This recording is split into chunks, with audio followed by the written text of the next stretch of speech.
আসসালামু আলাইকুম গাইস, কেমন আছো তোমরা? তোমাকে ঘিরে আমার ভালোবাসা পার্ট 2 নিয়ে আইসা পড়ছি। অ্যান্ড সরি টু সে, গতকালকে ভিডিও দিতে পারি নাই কারণ শরীরটা অনেক অসুস্থ ছিল। আচ্ছা যাই হোক, আজকের ভিডিও শুরু করা যাক। অনু ভয় পেয়ে রাফিকে বলল, কি করছো ভাইয়া, আমাকে ছাড়ো। তখন রাফি অনুকে বলল, আমি খারাপ এটা কেন বললি? অনু কিছুক্ষণ চুপ থেকে বলল, আমি জানি না। রাফি অনুকে জড়িয়ে ধরে শুয়ে আছে। রাফির জ্বরের উচ্চতা অনুর শরীরে অনুভব হচ্ছে। অনুর খুব গরমও লাগছে, কিন্তু তাও কিছু বলছে না। হুট করে রাফি অনুকে ছেড়ে দিয়ে অন্যদিকে মুখ করে বলল, রুম থেকে চলে যাও অনু।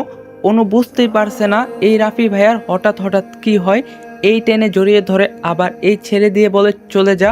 অনু মন খারাপ করে বিছানা থেকে উঠে চলে যাচ্ছিল। তখন রাফি অনুকে বলল, আমার জন্য স্যুপ নিয়ে আয় অনু, আমি সারাদিন কিছু খাইনি, ক্ষুধা লেগেছে। তখন অনু বলল, রাফি ভাইয়া তুমি সারাদিন না খেয়েছিলে কেন? রাফি বলল, এমনি। অনু বলল, কি বলছো তুমি? খালামণি কিছু বলেনি তোমায়? আমাকে আম্মু অনেকবার জোর করছিল, কিন্তু আমি আম্মুর কথা শুনিনি। অনু বলল, খালামণির কথা শুনোনি কেন? রাফি বলল, মন ভালো ছিল না। অনু বলল, মন ভালো ছিল না কেন? রাফি বলল, অনুর বাচ্চা তুই এত কথা কেন বলস? আমার জন্য স্যুপ নিয়ে আয় জলদি। রাফির ধমক শুনে অনু রুম থেকে বেরিয়ে গেল রাফির জন্য স্যুপ আনতে। রাফি এইভাবে শুয়ে রইল। অনু বেশ কিছুক্ষণ পর গরম স্যুপ নিয়ে রুমে এলো।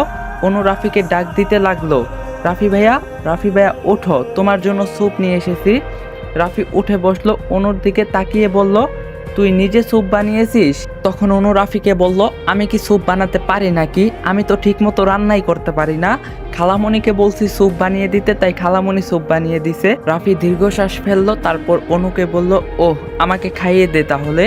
অনু অবাক হয়ে রাফির দিকে তাকিয়ে রইল, কিন্তু কিছুক্ষণ পর রাফির কথা মতো অনু রাফিকে স্যুপ খাওয়াতে লাগলো। রাফি অনুর দিকে অপলক দৃষ্টিতে তাকিয়ে থেকে স্যুপ খেতে লাগলো। রাফির এমনভাবে তাকানো দেখে অনুর কেমন যেন লাগছে, কিন্তু কিছু না বলে অনু রাফিকে চুপচাপ স্যুপ খাওয়াতে লাগলো। স্যুপ খাওয়া শেষ করে রাফিকে অনু পানিও খাইয়ে দিল। তারপর রাফি এবার শুয়ে পড়ল। নিজের চোখ দুটো বন্ধ করে রাফি শান্ত স্বরে অনুকে বলল, এত রাতে আমার বাসায় কেন এলি? সত্যিই তো, এত রাতে অনু রাফির বাসায় কেন এসেছে তা অনুর জানা নেই। এক অদ্ভুত টানে অনু দৌড়ে ছুটে এসেছে রাফির বাসায়, কিন্তু এখন রাফিকে অনু কি বলবে সেটা বুঝতে পারছে না। রাফি এবার বিরক্ত স্বরে অনুকে জিজ্ঞাসা করলো, কি হলো অনু? আমি তোকে কিছু জিজ্ঞাসা করছি, বলছিস না কেন? অনু আমতা আমতা করে বলল, আসলে ভাইয়া ভাইয়া আসলে তোমার কথা খুব মনে পড়ছিল, তাই তোমাকে দেখতে চলে এলাম। রাফি সন্দেহের গলায় বলল, শুধুমাত্র আমাকে দেখার জন্য এত রাতে নিলিবিলি রাস্তা দিয়ে আমার বাসায় চলে এলি? অনু রাফিকে বলল, তো কি হয়েছে, আমি কি তোমাকে দেখার জন্য এখানে আসতে পারি না? তাছাড়াও তুমি তো রাফি ভাইয়া, আর রাফি ভাইয়া অসুস্থ, তা দেখে অনু কি চুপচাপ ঘরে বসে থাকতে পারে? রাফি কিছু বলতে যাবে, তার আগে হঠাৎ করে রাফির দুই বান্ধবী রিদি ও মিম রাফির রুমে এসে হাজির হয়। রাফি অবাক হয়ে রিদি ও মিমকে দেখে বলে উঠল, আরে রিদি, মিম, তোরা এই এত রাতে আমার বাসায়? মিম হেসে সোফায় বসে বলল, সারপ্রাইজ রাফি, তুই কেমন আছিস সেটা দেখতে এলাম আমরা। এখন কেমন আছিস এটা বল। রাফি মিমকে বলল, হ্যাঁ আমি এখন ভালো আছি। রিদি অনুর পাশে বসে রাফিকে বলল, এই রাফি, তুই তো আমাকে ফোন দিলি না, জানিস জানিস কত চিন্তা করছিলাম তোর জন্য। রাফি বিরক্ত স্বরে রিদিকে বলল, তোকে তোকে ফোন দেব কোন দুঃখে? আমার কি খেয়ে দে আর কোনো কাজ নেই? মন চায়নি তাই ফোন দেয়নি, সিম্পল। রিদি রাফিকে মন খারাপ করে বলল, এভাবে তুই আমাকে বলতে পারলি? মিম অনুকে এবার খেয়াল করে দেখলো। অনুকে দেখতে পেয়ে মিম রাফিকে বলল, এই মেয়েটাকে রাফি? রাফি একবার অনুর দিকে তাকিয়ে তারপর মিমকে বলল, ও হলো অনু, আমার কাজিন। তোদের মতোই আমি অসুস্থ জেনে আমাকে এত রাতে একা একাই দেখতে চলে এসেছে, পাগলি মেয়ে একটা। মিম কিছু বলল না, কিন্তু রিদি বলে উঠল, বাহ, এত ছোট মেয়ে কিনা তোর কাজিন, দেখার জন্য একা একা এত রাতে চলে এলো। এই অনু, রাফিকে ভালোবাসো নাকি? আমার তো মনে হচ্ছে তাই। অনু কি বলবে কিছু বুঝতে পারছে না, তবু অনু রিদিকে বলল, আপু, রাফি ভাইয়া শুধু আমার কাজিন, তেমন কিছু না, তুমি একটু বেশি ভাবছো। অনুর কথাটা রাফির কাছে ভালো লাগলো না। রাফি বিছানার চাদর খামচে ধরে রাগী দৃষ্টিতে অনুর দিকে তাকিয়ে রইল। রাফি মনে মনে বলল, আমি জাস্ট তোর কাজিন, আর কিছুই হই না তোর, এটা তুই বলতে পারলি অনু? মিম সোফায় বসা থেকে উঠে এসে রাফির একদম কাছে চলে এসেছে। রাফির কপালে হাত দিতে গেলে রাফি রেগে মিমকে বলল, একদম আমার গায়ে হাত দেওয়ার চেষ্টা করবি না মিম, দূরে গিয়ে দাঁড়া। মিম রাফির ব্যবহারে অবাক হলো। মিম রাফিকে মন খারাপ করে বলল, তোর জ্বর কমছে কিনা একটু দেখতে চেয়েছিলাম, এমন করছিস কেন?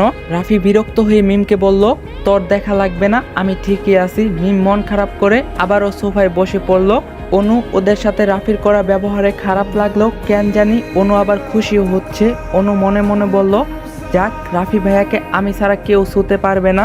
ওই দিক দিয়ে আমার রাফি ভাইয়াকে ভালো লেগেছে, তুমি খুব ভালো রাফি ভাইয়া। অনু রিধির পাশে বসে আছে, তাই রিধির ভালো লাগছে না। আবার ওদের ধমক খেতে দেখে অনু মজা নিচ্ছে, এটা রিধি বেশ ভালো করেই বুঝতে পারছে। তাই রিধি অনুকে বলল, অনু তুমি এখন এই রুম থেকে চলে যাও, আমরা রাফির সাথে একটু কথা বলবো। মিমও রিধির সাথে বলল, হ্যাঁ অনু তুমি এখন চলে যাও। রিধি ও মিমের কথা শুনে অনু মন খারাপ হয়ে গেল। রাফি অনুর দিকে তাকিয়ে আছে, তখন রিধি ও মিমের দিকে তাকিয়ে অনু মন খারাপ করে বলল, আমাকে কেন চলে যেতে হবে, আমি এখানে বসি। তখন মিম অনুকে বলল, তুমি এখানে থেকে আর কি করবা অনু, আমরা বন্ধুরা কথা বলবো, তুমি ছোট মানুষ, তাই তো বললাম রুমে চলে যেতে। রাফির মেজাজ গরম হয়ে গেল। রাফি রেগে মিম ও রিধির দিকে তাকিয়ে বলল, অনু রুম থেকে কোথাও যাবে না, গেলে তোরা যাবি, বের হয়ে যা আমার রুম থেকে। আহারে আহারে, কি ভালোবাসা রে, এরকম ভালোবাসা জীবনে থাকলে আর কি লাগে। রাফির এইরকম ব্যবহারে রিধি ও মিম রেগে গেল। রিধি ও মিম রেগে গিয়ে বলল, রাফি তুই কিন্তু এবার আমাদের অপমান করছিস, আমরা তোর বন্ধু হই, তুই কি ভুলে যাচ্ছিস? মিম রাফিকে বলল, অনুর জন্য তুই আমাদের চলে যেতে বলতে পারলি, রাফি এমন করছিস কেন তুই? রাফি রাগান্বিত দৃষ্টিতে শক্ত গলায় রেগে বলল, তোরা দুইজন আমার রুম থেকে এই মুহূর্তেই বেরিয়ে যাবি, তোদের সাহস কি করে হয় অনুকে রুম থেকে বেরিয়ে যেতে বলার? এখনই রুম থেকে বেরিয়ে যা তোরা। রিধি ও মিম কান্না করে দিবে এমন অবস্থা, তারা আর এক মুহূর্ত রাফির রুমে না দাঁড়িয়ে চলে গেল। অনু মন খারাপ করে রাফিকে বলল, আপুরা খুব কষ্ট পেয়েছে, রাফি ভাইয়া তুমি ওদের এত না বকলেও পারতে। রাফি রাগী দৃষ্টিতে তাকিয়ে অনুকে রেগে বলল, ওদের জন্য তোর এত দরদ না দেখালে হবে অনু, ওরা তোকে অপমান করছিল। তখন অনু রাফিকে বলল, কই আমাকে অপমান করছিল, আমি তো বুঝতে পারছি না কি করে অপমান করলো। রাফি রাগী ভাব নিয়ে বলল, বড্ড বেশি কথা বলিস তুই অনু, আমাকে কি তোর আজকাল ভয় লাগে না? ভয় কি সব গিলে খেয়ে ফেললি, নাকি তুই আমার ঠোঁটে চুমু দেওয়ার পর তোর এই অবস্থা হয়েছে, কোনটা? রাফির কথা শুনে অনু লজ্জা পেয়ে গেল। রাফি ভাইয়া কি সব বলছে, অনু যে লজ্জা পাচ্ছে, রাফি কি সেটা বুঝতে পারছে না, নাকি লজ্জায় ফেলার জন্য ইচ্ছা করে এসব বলছে, অনু বুঝতে পারছে না। অনু তাড়াতাড়ি রাফিকে বলল, রাফি ভাইয়া তুমি কি সব বলছো, আমি এখন বাসায় চলে যাচ্ছি। অনু বিছানা থেকে উঠে দাঁড়িয়ে চলে যাচ্ছিল, ঠিক তখনই রাফি অনুর হাত চেপে ধরলো, একা একা আমি তোকে কোথাও যেতে দিব না, তোকে আমি বাসায় পৌঁছে দিব। অনু রাফির চোখের দিকে তাকিয়ে বলল, আমি একা একা যেতে পারবো রাফি ভাইয়া, তোমার শরীরে জ্বর, তারপর আবার ঠান্ডা বাঁধিয়ে ফেলছো, তোমার কষ্ট করে যেতে হবে না। রাফি এবার দাঁতে দাঁত চেপে বলল, এখন কিন্তু তুই আমার হাতে মাইর খাবি অনু, মুখে মুখে বেশি তর্ক করা ভালো লাগে না আমার। অনু মন খারাপ করে রাফির দিকে তাকালো। রাফি অনুকে নিয়ে ড্রয়িং রুমে পৌঁছালো। রাফির বাবা আনোয়ার হোসেন সোফায় বসে টিভি দেখছিল, সাথে রাফির মাও বসে আছে। রাফির বাবা রাফিকে দেখে জিজ্ঞাসা করলো, রাফি তুমি রুম থেকে বের হয়েছো কেন? রাফি তার বাবাকে বলল, বাবা আমি অনুকে বাসায় পৌঁছে দিব। রাফির বাবা তখন রাফিকে বলল, আমি অনু মাকে বাসায় পৌঁছে দিচ্ছি, তুমি রুমে বিশ্রাম নাও। রাফি অনুর সাথে তাল মিলিয়ে বলল, হ্যাঁ আমি খালুর সাথে বাসায় যাচ্ছি, রাফি ভাইয়া তোমার যাওয়া লাগবে না। তখন রাফি অনুকে ধমক দিয়ে বলল, তুই চুপ থাক। রাফির বাবা বলল, রাফি অনুকে ধমকাচ্ছ কেন? অনু তো ঠিক কথাই বলছে, আমি তো এত রাগের কিছু দেখছি না। রাফি তার বাবাকে বলল, বাবা আমি অনুকে বাসায় দিয়ে আসবো, মানে আমি দিয়ে আসবো। রাত 11টা বাজে, রাস্তাঘাট বেশি ভালো না, তোমাকে যেতে হবে না, রাস্তায় গুন্ডার অভাব নেই, বিপদ হতে পারে। রাফির বাবা ছেলের সাথে কথায় পেরে উঠবে না, তাই তিনি বললেন, আচ্ছা ঠিক আছে যাও। রাফির মা অনুকে বলল, আবার আইসো অনু। অনু হেসে রাফির মাকে বলল, আচ্ছা খালামুনি। রাফি বিরক্ত হয়ে অনুকে বলল, হয়েছে নাটক করা, এই অনু এবার চল। অনু মন খারাপ করে রাফির সাথে বাসা থেকে বের হলো। হাঁটার মাঝখানে রাফি অনুর হাত শক্ত করে চেপে ধরলো। অনু প্রথমে ভয়ে কেঁপে উঠল। রাফি হাত ধরছে দেখে আর কিছু বলল না। রাফি অনুর হাত ধরে রেখেছে দেখে অনুর কেন যেন খুব ভালো লাগছে। অদ্ভুত অনুভূতি মনের মধ্যে কাজ করছে। অনু একবার রাফির দিকে তাকালো, রাগী রাগী দৃষ্টি নিয়ে অনুকে সাথে করে সামনে হেঁটে চলে যাচ্ছে রাফি। অনু মুচকি হাসলো। রাফি অনুর দিকে তাকিয়ে দেখলো অনু হাসছে। রাফি চোখ পাকিয়ে অনুকে বলল, ভেটকি মাছের মতো এত ভেটকাচ্ছিস কেন অনু? রাফির কথা শুনে অনুর হাসি উড়ে গেল।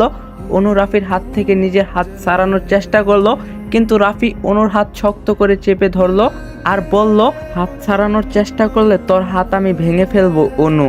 রাফির ধমক খেয়ে অনু চুপ করে রইল। রাফির হাতের মধ্যে আবদ্ধ করা অনুর নিজের হাতটি অনু আর ছাড়ানোর চেষ্টা করলো না। এভাবে হাঁটতে লাগলো দুজন। সামনে নিরিবিলি রাস্তা, এই রাস্তায় রাতের বেলা মাঝে মাঝে গুন্ডারা বসে থাকে। আজকেও কিছু গুন্ডা আড্ডা দিচ্ছিল। অনু গুন্ডাগুলোকে দেখে রাফির হাত আরো শক্ত করে চেপে ধরলো। রাফি বুঝতে পারছে অনু ভয় পাচ্ছে, তাই অনুকে রাফি শান্ত স্বরে বলল, ভয় পাস না অনু, আমি তোর সাথে আছি। অনু আস্তে করে বলল, গুন্ডাগুলো তো ওই সময় ছিল না, এখন কোথা থেকে আসলো রাফি ভাইয়া, আমি তো বুঝতে পারছি না। রাফি অনুর কথায় বিরক্ত হয়ে বলল, গুন্ডাগুলো ডানা আছে বুঝলি অনু, তাই গুন্ডাগুলো ডানা মেলে উড়ে এসেছে তোকে আপ্যায়ন করার জন্য, কারণ তুই ওদের গেস্ট। অনু ভয় পাওয়ার দৃষ্টিতে রাফির দিকে তাকিয়ে বলল, এসব তুমি কি বলছো রাফি ভাইয়া? রাফি একটু মুচকি হেসে অনুকে বলল, ঠিকই তো বললাম। রাফির কথা অনুর ভালো লাগলো না। অনু খেয়াল করে দেখলো গুন্ডাগুলো অনুর দিকে কেমন লোভী দৃষ্টিতে তাকিয়ে আছে। অনুর দিকে গুন্ডাগুলো বাজে নজর দিচ্ছে। অনু রাফির হাত চেপে ধরে নিজের চোখ বন্ধ করে চুপচাপ হেঁটে চলল। নিরিবিলি গলির রাস্তা পার হওয়ার পর অনুর মনটা হালকা হলো। যাক, গুন্ডাগুলো অনুর সাথে রাফিকে দেখে ঝামেলা করেনি। আকাশে বেশ মেঘ জমছে। অনেকক্ষণ ধরে অনু লক্ষ্য করে দেখছে যে কোনো মুহূর্তে বৃষ্টি নামবে মনে হচ্ছে। রাফি ভাইয়ের তো জ্বর, এই এত রাতে আবার রাফি ভাইয়া বৃষ্টিতে ভিজলে কি হবে? অনু রাফিকে বলল, রাফি ভাইয়া আকাশের দিকে তাকিয়ে দেখো, মেঘ জমছে, যে কোনো সময় বৃষ্টি নামবে। রাফি গম্ভীর সুরে অনুকে বলল। রাফি বলল, তো কি হয়েছে? অনু মন খারাপ করে রাফিকে বলল, তোমার এমনিতেই জ্বর, এখন বৃষ্টি নামলে কি হবে বুঝতে পারছো? তোমার অবস্থা আরও খারাপ হয়ে যাবে। আমি চাই না তুমি আবারও অসুস্থ হও। রাফি রাগী দৃষ্টিতে অনুর দিকে তাকিয়ে বলল, দেখ অনু, যেহেতু আমার এমনিতে জ্বর আছে, তাই বৃষ্টিতে ভিজলে এখন আমার কিছুই হবে না। তুই এবার অতিরিক্ত বকবক করা বন্ধ কর। অনু বিরক্ত হয়ে রাফিকে বলল, দরকার কি ছিল হেঁটে যাওয়ার? গাড়িতে বসে বাসায় গেলেই তো হতো। তোমার এত গাড়িগুলো কোনো কাজেরই না রাফি ভাইয়া। এখন এই রাতে আমাদের বৃষ্টিতে ভিজতে হবে, ভালো লাগে না একদম। রাফি রেগে গিয়ে অনুকে বলল, বেশি কথা বলিস তুই, গাড়িতে চড়ার বেশি শখ হয়েছে? আমি ইচ্ছা করেই তোকে আমার গাড়িতে উঠাইনি হেঁটে বাসায় যাবি বলে। হাঁটাহাঁটি করা শরীরের জন্য ভালো। অনু মুখ গুমট করে অন্যদিকে তাকিয়ে বলল, ইচ্ছা করে গাড়ি আনো নি ভালো কথা, কিন্তু আমার জন্য হাঁটা ভালো হলেও তোমার জন্য এখন হাঁটাহাঁটি করা খুব ক্ষতিকর হবে রাফি ভাইয়া। তুমি আবারও কঠিন জ্বর ঠান্ডা বাদিয়ে বসবে। রাফি অনুকে গম্ভীর স্বরে বলল, তাতে আমার কিছু যায় আসে না অনু, যদি জ্বর ঠান্ডা আরও হয় তবে হোক। রাফির কথায় অনু মন খারাপ করে হাঁটতে লাগলো। ইচ্ছা করে গাড়ি আনো নি ভালো কথা, কিন্তু আমার জন্য হাঁটা ভালো হলেও তোমার জন্য এখন হাঁটাহাঁটি করা খুব ক্ষতিকর হবে রাফি ভাইয়া। তুমি আবারও কঠিন জ্বর ঠান্ডা বাদিয়ে বসবে। রাফি অনুকে গম্ভীর স্বরে বলল, তাতে আমার কিছু যায় আসে না অনু, যদি জ্বর ঠান্ডা আরও হয় তবে হোক। রাফির কথায় অনু মন খারাপ করে হাঁটতে লাগলো। অনু মনে মনে বলল, বুঝছি রাফি ভাই আমার কথা শুনবে না। অনু বুঝতে পেরেছে। এরই মাঝে প্রচুর বাতাস বইতে লাগলো। মেঘেদের ঘর্ষণে মৃদু আওয়াজ হতে লাগলো। অনু আর রাফি রাস্তা দিয়ে হাঁটছে তো হাঁটছেই, এর মাঝেই প্রচুর বৃষ্টি শুরু হয়ে গেল। অনু রাফির হাত টেনে ধরে বলল, রাফি ভাইয়া চলো কোনো দোকানের পাশে গিয়ে দাঁড়াই, প্রচুর বৃষ্টি নেমেছে। কিন্তু রাফি অনুর কথা শুনছে না, সে তো একইভাবে হেঁটে চলে যাচ্ছে। অনু আবারও রাফিকে ডাক দিল, এই রাফি ভাইয়া, তুমি কি আমার কথা শুনছো না? রাফি অনুর দিকে তাকিয়ে রাগী স্বরে বলল, চুপ করে থাক অনু, আমাকে বৃষ্টিতে ভিজতে দে। বৃষ্টিতে রাফি এবং অনু দুজনেই ভিজে একাকার হয়ে গেল। ঠান্ডা বৃষ্টির পানিতে অনুর খুব শীত লাগছে। শীতে অনু থরথর করে কাঁপছে। রাফি অনুর শীতে কাঁপাকাঁপি অবস্থা দেখে অনুকে সাথে নিয়ে একটা বন্ধ দোকানের টিনের চালের নিচে দাঁড়ালো।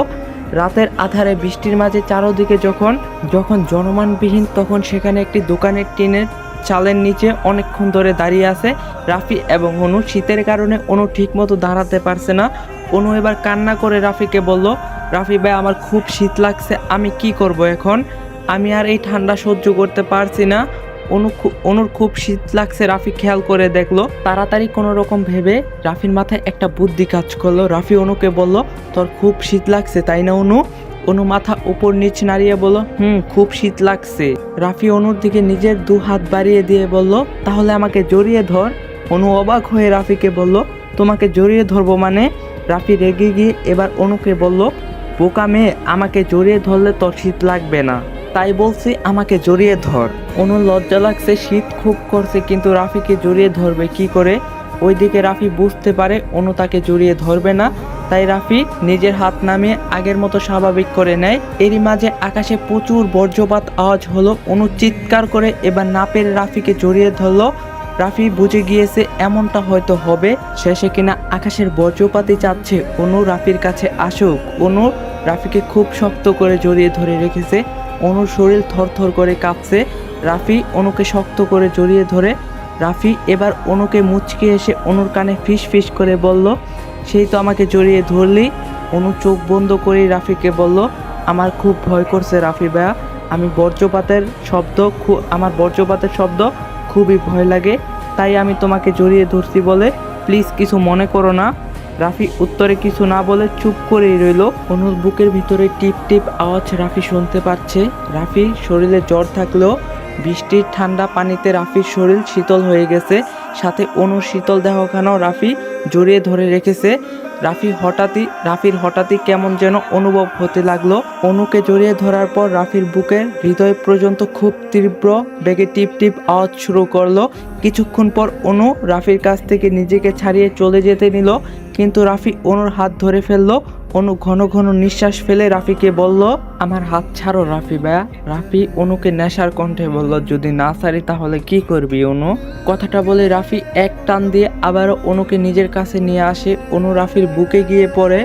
অনু রাফির দিকে মুখ তুলে তাকালে দেখতে পায় রাফি ঘোর লাগানোর দৃষ্টিতে অনুর দিকে তাকিয়ে আছে। অনুর উজ্জ্বল শ্যামলা মুখের উপর বৃষ্টির বিন্দু বিন্দু ফোঁটা ঠোঁট বেয়ে নিচে পড়ছে। রাফি হুট করেই অনুর কোমর জড়িয়ে নিজের সাথে মিশিয়ে নিল। অনু অবাক হয়ে রাফির দিকে তাকিয়ে আছে। অনু রাফিকে ভয় পেয়ে বলল, রাফি ভাই আমাকে ছাড়ো। রাফির কোনো হুঁশ নেই। রাফি অনুর ঠোঁটের দিকে এগিয়ে যেতে লাগলো। আলাদা অনুভূতি অনুর মাঝেও ঘিরে বসেছে। অনু চোখ বন্ধ করে নিল। অনু রাফির কাছ থেকে নিজেকে ছাড়াতে মন চাইলেও পারছে না। শীত ও ভয়ে অনু বরফের মতো দাঁড়িয়ে আছে। রাফি অনুর ঠোঁটের একদম কাছে চলে এসেছে। শেষ পর্যন্ত রাফি নিজের ঠোঁট অনুর ঠোঁটের মাঝে ডুবিয়ে দেয়। রাফির স্পর্শে অনুর পুরো শরীর এবার কারেন্টের মতো শক খেলো। অনুর চোখ খুলে রাফিকে নিজের কাছ থেকে ছাড়াতে চাইলো, কিন্তু পারল না। বেশ কিছুক্ষণ পর আকাশে আবারও বজ্রপাতের আওয়াজ ভেসে এলো। বজ্রপাতের শব্দে এবার রাফির হুঁশ ফিরল। রাফি অনুর ঠোঁট ছেড়ে অনুকে ধাক্কা দিয়ে নিজের কাছ থেকে দূরে সরিয়ে নিল। অনু পেছনে সিটকে পড়তে গিয়ে নিজেকে সামলে নিল। অনু ঘন ঘন নিঃশ্বাস ফেলতে লাগলো। রাফি নিজের ঠোঁট মুছে অনুকে বলল, আই এম সরি অনু, আমি নিজের মধ্যে ছিলাম না। অনু রাফির দিকে তাকিয়ে মনে মনে বলল, রাফি ভাই আমার সাথে এমন করলো কেন? অনুর ঠোঁট দিয়ে রক্ত পড়ছে, ঠোঁট কেটে গেছে। অনুর বৃষ্টির পানিতে অনুর ঠোঁটে জ্বালা করছে। অনু সেই দিন রাফির শাস্তি থেকে বাঁচার জন্য রাফির ঠোঁটে আলতো করে চুমু দিল। সেটা ছিল সামান্য হালকা চুমু, কিন্তু রাফি এখন এটা অনুর সাথে কি করলো? অনুর মাথা ঘুরছে। এমন চুমু সে জীবনও খায়নি। অনুর মাথা ঘুরিয়ে পড়ে যেতে নিল। রাফি তাড়াতাড়ি করে অনুকে শক্ত করে ধরে ফেলে বিচলিত স্বরে বলল, এই অনু, তোর কি হলো? তুই ঠিক আছিস তো? অনু কিছু বলছে না, শুধু রাফির মুখের দিকে তাকিয়ে রইল। অনু সব কিছু কেমন ঘোলাটা লাগছে। বৃষ্টি বেশ কিছুক্ষণ পর থেমে গেল। রাফি অনুকে শান্ত স্বরে বলল, অনু বৃষ্টি থেমে গেছে, চল এবার। অনু এখনো রাফির বুকে মাথা রেখে এভাবেই দাঁড়িয়ে আছে। অনুর পুরো শরীর কাঁপছে। রাফি বুঝতে পারলো একটু আগে করা কাজের জন্য অনু হয়তোবা বেশি ভয় পেয়েছে। রাফি অনুকে কোলে তুলে নিয়ে হাঁটা ধরলো। অনু রাফির শার্টের কলার খামচে ধরে রেখেছে, চোখ বন্ধ করে রেখেছে অনু। রাফি অনুর দিকে তাকিয়ে মনে মনে বলতে লাগলো, তোর জন্যই কেন যে আমার এমন অনুভূতি হয় আমি জানি না। রিধি, মিম আরও অনেক মেয়ে তো আমার বান্ধবী, কই ওদের জন্য তো আমার এমন অনুভূতি কাজ করে না, তাহলে তোর বেলাতেই কেন? আমি এই অনুভূতি চাইলেও শেষ করতে পারছি না। তুই আমাকে পাগল করে ছেড়ে কি শান্তি পাবি নাকি অনু? রাফি মনে মনে এগুলো বলতে বলতে রাফি অনুকে নিয়ে অনুর বাসার কলিং বেলে চাপলো। অনুর বাবা আরমান রহমান দরজা খুললেন। অনুকে চোখ বন্ধ অবস্থায় রাফির কোলে দেখে আরমান রহমান রাফিকে চিন্তিত ও অবাক হয়ে জিজ্ঞাসা করে, রাফি বাবা, আমার মেয়ের কি হয়েছে? রাফি অনুর বাবাকে শান্ত স্বরে বলল, আঙ্কেল অনু বৃষ্টিতে ভিজে এমন হয়েছে। রাফি অনুকে নিয়ে অনুর রুমে গিয়ে শুয়ে দেয়। অনুর বাবা রাফিকে বলল, রাফি বাবা আমার মেয়ে সুস্থ হয়ে যাবে তো, ওর কোনো ক্ষতি হবে না তো? রাফি অনুর বাবাকে বলল, অনুর কিছু হবে না আঙ্কেল, ঠিক হয়ে যাবে। অনুর মা আমেনা বেগম অনুর রুমে এসে অনুকে চোখ বন্ধ অবস্থায় বিছানা শুয়ে থাকতে দেখে রাফিকে বলল, বাবা রাফি অনুর কি হয়েছে? রাফি অনুর মাকে বলল, খালামণি আমি অনেকবার না করার পরেও অনু বৃষ্টিতে ভিজছে, ওর নাকি বৃষ্টিতে ভিজতে ভালো লাগে। বারণ করছিলাম বৃষ্টিতে ভিজতে, কিন্তু শুনছিল না, তাই আর কি করার, অনুর ঠান্ডা লেগে এখন এই অবস্থা। রাফির কথা শুনে মনে মনে আমেনা বেগম অনুর প্রতি অভিমান হলো। অনুর বাবা বলল, মেয়েটা আমার এখনো ছেলে মানুষই গেল না, কখন যে নিজের ভালোটা বুঝতে পারবে। রাফি অনুর মা ও বাবাকে বলল, আচ্ছা খালামণি, আঙ্কেল আজ রাতটা যদি আমি অনুর পাশে থেকে অনুর খেয়াল রাখি আপনাদের কোনো অসুবিধা হবে না তো? রাফির কথায় অনুর মা এবং বাবা দুজনে অবাক হলো। আমেনা বেগম রাফিকে বলল, তুমি এমনিতেই অনুর জন্য অনেক ঝামেলায় পড়ছো বাবা, তোমার অনুকে সামলাতে অসুবিধা হবে, আবার তারপরও তোমার শরীরেও জ্বর। রাফি অনুর মাকে বলল, আমি একদম সুস্থ আছি খালামণি, আমার কোনো অসুবিধা হবে না। অনুর মা চিন্তিত হয়ে রাফিকে বলল, সুস্থ হয়েছো ভালো কথা, কিন্তু সারা রাত অনুর খেয়াল রাখলে তুমি ঘুমাবে কখন রাফি বাবা? রাফি হেসে অনুর মাকে বলল, বেশি ঘুম পেলে আমি গেস্ট রুমে চলে যাব খালামণি। অনুর মা ও বাবা রাফিকে বিশ্বাস করে তাই কিছু বলল না। রাফি অন্য রুমের ওয়াশরুমে ফ্রেশ হতে চলে গেল, অনুর বাবা নিজের রুমে চলে গেল, কিন্তু অনুর মা শুধু অনুর রুমে। আমেনা বেগম অনুর ভিজা জামা কাপড় পাল্টে দিয়ে অনুকে শুয়ে দিল। অনুর মার চোখ পড়ল অনুর ঠোঁটের দিকে, অনুর ঠোঁট কাটলো কি করে, ঠোঁট কেমন ফুলে লাল হয়ে আছে। এমন সময় রাফি অনুর রুমে আসলো। অনুর মা রাফিকে জিজ্ঞাসা করে, রাফি বাবা অনুর ঠোঁট এভাবে কাটলো কি করে? Guys video like target 2K, 1 day 2K like complete করতে পারলে পার্ট 3 কালকেই পাইবা।